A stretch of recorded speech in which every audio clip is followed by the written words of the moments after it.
दोहराता हूँ सुनो रक्त से लिखी हुई कुर्बानी। मैं उस कविता को उन्हीं के सुरों में सुनाना चाहूंगी, लिंग परिवर्तन नहीं करूंगी। कविता है पंडित नरेंद्र मिश्र जी की, मेरे को बहुत पसंद है। एंड आपने रानी पद्मिनी का नाम सुना होगा। सुना है। तो जब वहां से खिलजी का पैगाम आया था कि रानी पद्मिनी को लाओ नहीं तो मैं रावल रतन सिंह को मार दूंगा, तब वहां क्या हुआ था, पंडित नरेंद्र मिश्र जी मेवाड़ी हैं, उन्होंने लिखा है, तो मेरे को बहुत पसंद है, मैं आपको सुनाना चाहूंगी। बिल्कुल। कविता है कि दोहराता हूँ सुनो रक्त से लिखी हुई कुर्बानी, जिसके कारण मिट्टी भी चंदन है राजस्थानी। रावल रतन सिंह को छल से कैद किया खिलजी ने, रावल रतन सिंह को छल से कैद किया खिलजी ने, काल गई मित्रों से मिलकर दगा किया खिलजी ने। खिलजी का चित्तौड़ दुर्ग में एक संदेश आया, जिसको सुनकर शक्ति शौर्य पर फिर अधियारा छाया। 10 दिन के भीतर न पद्मिनी का डोला यदि आया, यदि न रूप की रानी को तुमने दिल्ली पहुंचाया, तो फिर राणा रतन सिंह का शीश कटा पाओगे, और शाही शर्त न मानी तो फिर पीछे पछताओगे। यह दारुण संवाद लहर सा दौड़ गया अंबर में। ये कविता थोड़ी लंबी है। यह दारुण संवाद लहर सा दौड़ गया अंबर में, यह बिजली की तरह छिदित सा फैल गया अंबर में। महारानी हिल गई, शक्ति का सिंहासन डोला था सतित्व मजबूर, जुल्म विजय स्वर में बोला था।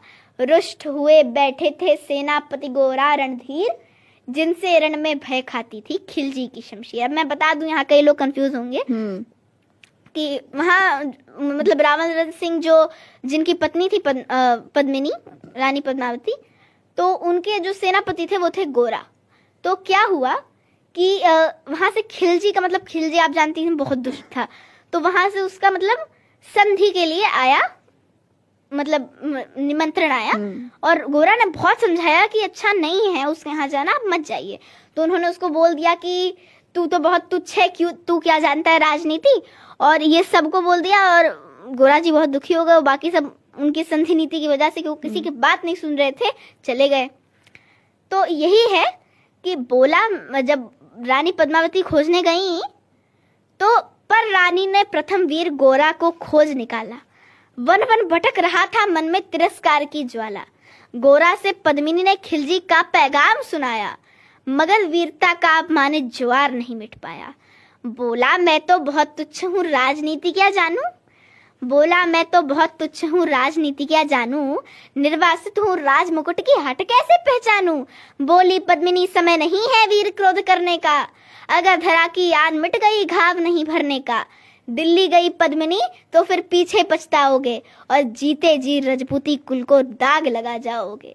राणा ने जो कहा कि आइए माफ करो सेनानी, और ये कह गोरा के कदमों पे झुकी पद्मिनी रानी। अब ये पंक्तियां कह के वो गोरा के कदमों पे झुकती हैं, तो गोरा क्या बोलता है, बहुत इंटरेस्टिंग लाइन्स है। ये हे क्या करती हो गोरा, पीछे हट बोला, और रजपूती गरिमा का फिर धधक उठा था शोला। महारानी हो तुम शिशोदिया कुल की जगदम्बा हो, प्राण प्रतिष्ठा एक लिंग की ज्योति अग्निगंधा हो। जब तक गोरा के कंधे पे दुर्जय शीश रहेगा, महाकाल से भी राणा का मस्तक नहीं कटेगा। तुम निश्चिंत रहो महलों में देखो समर भवानी, और खिलजी देखेगा केसरिया तलवारों का पानी। राणा के सकुशल आने तक गोरा नहीं मरेगा, और एक प्रहर तक सर कटने पर भी धड़ युद्ध करेगा। एक लिंग की शपथ महाराणा वापस आएंगे, महाप्रलय के घोर प्रबंधन भी न रोक पाएंगे। शब्द शब्द में वाड़ी सेनापति का था तूफानी, शंकर के डमरू में जैसी जागी वीर भवानी। जिसके कारण मिट्टी भी चंदन है राजस्थानी, दोहराता हूँ सुनो रक्त से लिखी हुई कुर्बानी। खिलजी मचला था पानी में आग लगा देने को।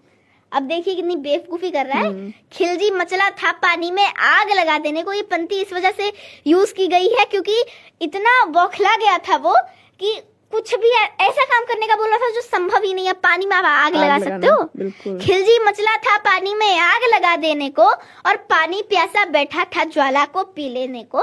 गोरा का आदेश हुआ सज गए 700 डोले, और बाकुरे बादल से गोरा सेनापति बोले, खबर भेज दो खिलजी पर पद्मिनी स्वयं आती है, अन्य 700 सखिया भी वो संग लिए आती है। एक एक कर बैठ गए सज गई डोलिया पल में, और मर मिटने की होड़ लग गई थी मेवाड़ी दल में। हर डोली में एक वीर था 4 उठाने वाले, हर डोली में एक वीर था, 4 उठाने वाले, और 5 ही शंकर की गण की तरह समर मत वाले। बजा कूच का शंख, सैनिकों ने जयकार लगाई, और हर हर महादेव की ध्वनि से दशों दिशा लहराई। कर अंतिम प्रणाम घोड़ों पर चढ़े सुबट अभिमानी, और देशभक्त की निकल पड़े लिखने वे अमर कहानी। जिसके कारण मिट्टी भी चंदन है राजस्थानी, दोहराता हूँ सुनो रक्त से लिखी हुई कुर्बानी। अब थोड़ा सा और बचा सुनिएगा, बहुत मजेदार है।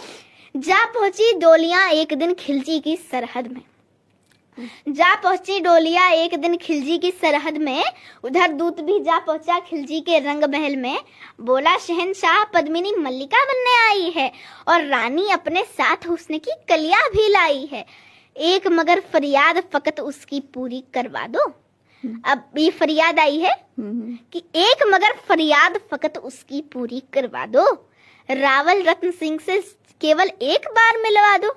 खिलजी उछल पड़ा, ये के फौरन यह हुक्म किया था, बड़े शौक से मिलने का शाही फरमान दिया था।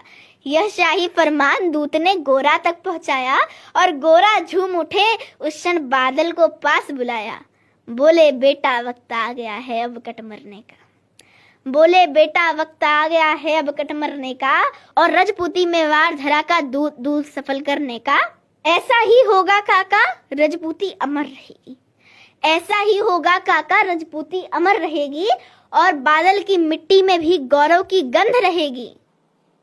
तो फिर आ बेटा बादल सीने से तुझे लगा लूं, हो ना सके शायद अब मिलना अंतिम लाड लड़ा लूं। अब ये वाली पंक्तियां बोल रही हूँ तो देखिए इमोशनल हो गई कि ये मतलब ऐसा वो बोल रहे हैं कि तो फिर आ बेटा बादल सीने से तुझे लगा लूं, हो ना सके शायद अब मिलना अंतिम लाड लड़ा लूं।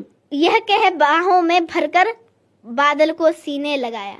धरती कांप उठी, अंबर का अंतस मन भी भाया। सावधान कह पुनः पथ पर बढ़े गोरा सेनानी, झट से मुड़कर पोंछ लिया बूढ़ी आंखों का पानी। जिसके कारण मिट्टी भी चंदन है राजस्थानी, और दोहराता हूँ सुनो रक्त से लिखी हुई।